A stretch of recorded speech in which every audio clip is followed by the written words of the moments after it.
और चलिए आगे बढ़ते हैं। अब बात करेंगे कि क्या अब तीसरा वर्ल्ड वॉर होने जा रहा है। क्या ईरान और अमेरिका की तकरार दुनिया को बड़ी मुसीबत में फंसाने वाली है? क्योंकि फिलहाल जो संकेत नजर आ रहे हैं वो तो डराने वाले हैं। दोनों देशों में शांति वार्ता नाकाम हो गई है, जिसके बाद ईरान ने हॉर्मुज को फिर से बंद कर दिया, जिसके बाद ट्रंप भी स्ट्रेट ऑफ हॉर्मुज पर आर पार के मूड में नजर आ रहे हैं। उन्होंने अपने सुपर पावर नेवी को हॉर्मुज पर कब्जे का आदेश दे दिया है। ऐसे में बड़ा सवाल है, अगर ईरान और अमेरिका अड़ियल रुख पर कायम रहे तो क्या तीसरा वर्ल्ड वॉर तय है? इसी मुद्दे पर आज हम देश के बड़े ज्योतिषियों के साथ चर्चा विशेष करेंगे कि आखिर अब क्या होगा। क्या तीसरा वर्ल्ड वॉर होने वाला है? ये तमाम संभावनाएं इस वजह से सामने आ रही हैं क्योंकि स्ट्रेट ऑफ हॉर्मुज बंद हो चुका है, और स्ट्रेट ऑफ हॉर्मुज के बंद होने से जब अमेरिका के लिए यहां पर ईरान ने किया है, बाकी देशों के लिए स्ट्रेट ऑफ हॉर्मुज खुला है, लेकिन जो अमेरिका के लिए ईरान ने किया है उस पर क्या होगा? तेल गैस की सप्लाई गड़बड़ा सकती है। जी हाँ, स्ट्रेट ऑफ हॉर्मुज कराएगा क्या वर्ल्ड वॉर? खाने पीने की जरूरी चीजों पर भी गहरा संकट है। जी हाँ, जहां पर दुनिया में महंगाई बढ़ने की संभावना तेज है, ईरान के फैसले से अरब देश बेहद नाराज हैं और हॉर्मुज पर अमेरिका कर सकता है बड़ा अटैक। जी आपको मैंने पहले ही बोला कि स्ट्रेट ऑफ हॉर्मुज केवल अमेरिका के लिए बंद है, और यही वजह है कि इजराइल और अमेरिका मिलकर ईरान को लगातार युद्ध में पछाड़ने की कोशिश कर रहे हैं। रशिया, चीन ईरान को दे सकते हैं सीधा समर्थन। रूस और यहां पर चीन, अगर इसकी एंट्री होती दोनों देशों की तो ये युद्ध है ये और विध्वंसक हो सकता है दर्शकों। तो ये तमाम संभावनाएं हैं जो देखिए आप लाइन पढ़िए, हमने लिखा है हॉर्मुज कराएगा क्या वर्ल्ड वॉर? क्या वर्ल्ड वॉर होने वाला है? वर्ल्ड वॉर हम इसलिए नहीं कह रहे, हमारा मकसद आपको डराने का नहीं है, लेकिन आपको जानकारी देने का जरूर है कि अब स्ट्रेट ऑफ हॉर्मुज के कंट्रोल पर क्या ये दोनों देश तीसरे विश्व युद्ध की स्थिति को बनाएंगे। अब चलिए बताएंगे आपको हॉर्मुज इतना अहम क्यों है। देखिए हॉर्मुज स्ट्रेट दुनिया का सबसे बड़ा मार्ग है, दुनिया का सबसे व्यस्त तेल मार्ग है स्ट्रेट ऑफ हॉर्मुज, जहां पर अरब देशों से दुनिया को तेल निर्यात होता है। जी हां, इसी मार्ग के जरिए दुनिया में तेल निर्यात होता है दर्शकों, और प्रतिदिन 20 मिलियन बैरल तेल की सप्लाई इसी मार्ग से होती है, स्ट्रेट ऑफ हॉर्मुज के मार्ग से। वैश्विक समुद्री तेल व्यापार का लगभग 20 से 25% हिस्सा यहां से सप्लाई होता है। फारस की खाड़ी को अरब सागर से straight of Hormuz he connect करता है, यानी कि जोड़ता है। ओपेक देशों से एशिया, यूरोप और अमेरिका को तेल मिलता है। स्ट्रेट ऑफ हॉर्मुज दुनिया का सबसे महत्वपूर्ण तेल मार्ग है, और ये जो तेल मार्ग है यही बाकी कंट्रीज से यहां पर जोड़ता नजर आता है। दुनिया का सबसे व्यस्त मार्ग है, अरब देशों से दुनिया को तेल निर्यात होता है। यही वजह है कि अब जो पेच है, जो दाव पेच है, वो स्ट्रेट ऑफ हॉर्मुज के नियंत्रण को लेकर फंसी हुई नजर आ रही है। ये जो तीनों देश हैं, इजराइल, अमेरिका और ईरान, ये तीनों ने जो मिलकर कहा जा रहा है युद्ध की परिस्थितियां ला दी है पूरे दुनिया के सामने। अब आगे क्या होगा? क्या यहां पर अमेरिका ये तय करेगा कि वर्ल्ड वॉर होने वाला है? ईरान तो पहले ही कह रहा है कि अमेरिका इस मर्जी से आया नहीं था कि वो समझौते पर बातचीत करे। अमेरिका ने मन बना लिया है कि वो अटैक करेगा। यही वजह है कि ईरान में अमेरिका अटैक कर रहा है। और इसी के साथ जैसा कि हमने आपको पहले कहा था कि आज हम बड़े ज्योतिषियों के साथ चर्चा विशेष करेंगे।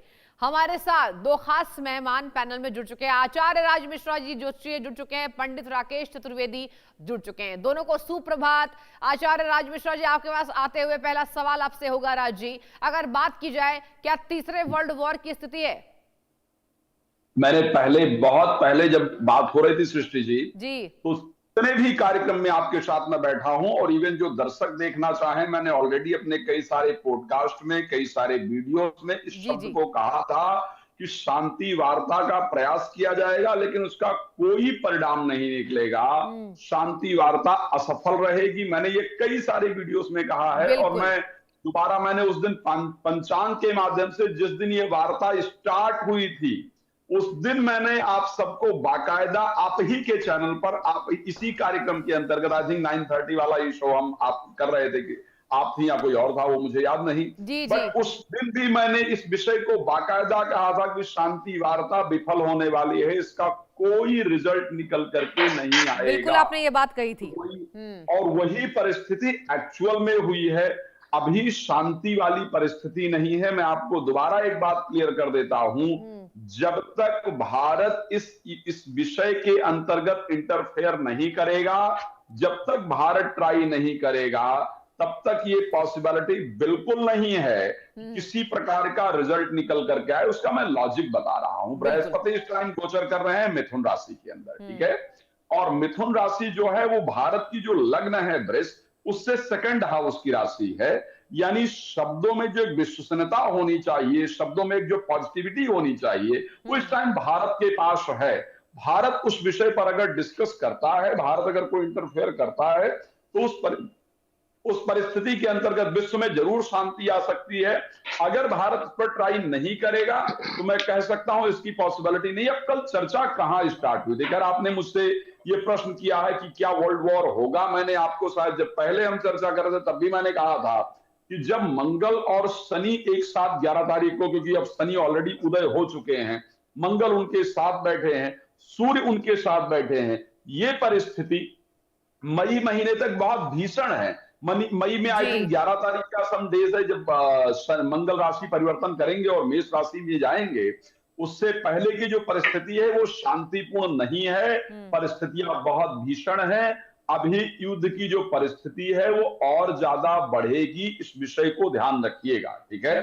खैर, इस पर डिस्कशन जो चल रहा है वो चलेगा। अमेरिका इससे बाहर निकलने का प्रयास करेगा, या तो वो बाहर किसी भी प्रकार से निकल जाए, वो एक पॉसिबिलिटी हो सकती है। क्योंकि इस टाइम पर जो उनका शुक्र की अंतर्दशा डोनाल्ड ट्रंप की चल रही है और शुक्र 12th हाउस के अंतर्गत उनके जाकर के बैठे हुए हैं, इस युद्ध से एक्चुअली में उनका लॉस हो रहा है, इसमें कोई दो राय नहीं है। ईरान का लॉस हो रहा है वो अलग विषय है, लेकिन यूएस का लॉस क्योंकि हो रहा है, और यूएस से ज्यादा स्वयं ट्रंप का लॉस हो रहा है, बिकॉज उनकी छवि इस युद्ध से खराब हो रही है पूरे विश्व के अंतर्गत, ठीक है। सो इस कंडीशन में अमेरिका इससे निकलने का प्रयास करे, या तो वो भाग जाएगा लड़ाई छोड़ करके, ऐसे ही कि ठीक है जी हो गया वाली बस वो विषय करके भाग जाए। अदरवाइज अभी शनि और मंगल की जो युति है वो लड़ाई को और भीषण करने वाली है, इसमें कोई दो राय नहीं है। क्योंकि एक बात और बहुत इंपॉर्टेंट है, जो मई का महीना, स्पेशली अगर अप्रैल में देखा जाए तो काल सर्प योग बना हुआ है, उसके साथ मंगल शनि का आपस में संयोग बना हुआ है, तो यहां पर कोई लॉजिक ही नहीं बनता है ना हल निकलने का।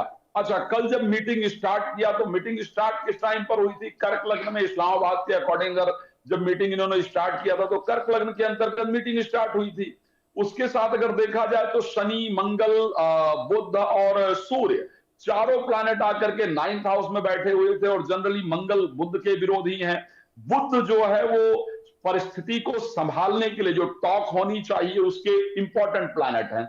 बृहस्पति उसके इंपॉर्टेंट प्लैनेट हैं। बृहस्पति कुंडली में जाकर के 12th हाउस के अंतर्गत जब मीटिंग स्टार्ट हुई तब बैठे हैं। बुध उस टाइम पर पापक ग्रहों के साथ बैठे हैं। एक दूसरे को बात ही समझ नहीं आएगी भाई, ये तो मीटिंग स्टार्ट करने का टाइम ही गलत था। उस टाइम पर तो एक्चुअल में अगर इस समय पर कोई बातचीत की जाए तो उसका कोई परिणाम निकल करके नहीं आता है, और वही हमने और आपने सब लोगों ने देखा है। अभी जो परिस्थिति है वो एक्चुअल में ही भयंकर है। अप्रैल का महीना परमात्मा कृपा करें शांतिपूर्ण निकल जाए तो मैं कह सकता हूं कि मई में कोई समाधान निकलेगा, अदरवाइज निकलता हुआ नहीं दिख रहा है। मैं आज भी दोबारा लिखित दे सकता हूं, भारत की तरफ सब लोग देखेंगे, भारत इंटरफेयर इस टाइम पर करेगा तो ही जाकर के शांति का समाधान कहीं से निकल कर आएगा, अदरवाइज दिक्कत होगी। ठीक है।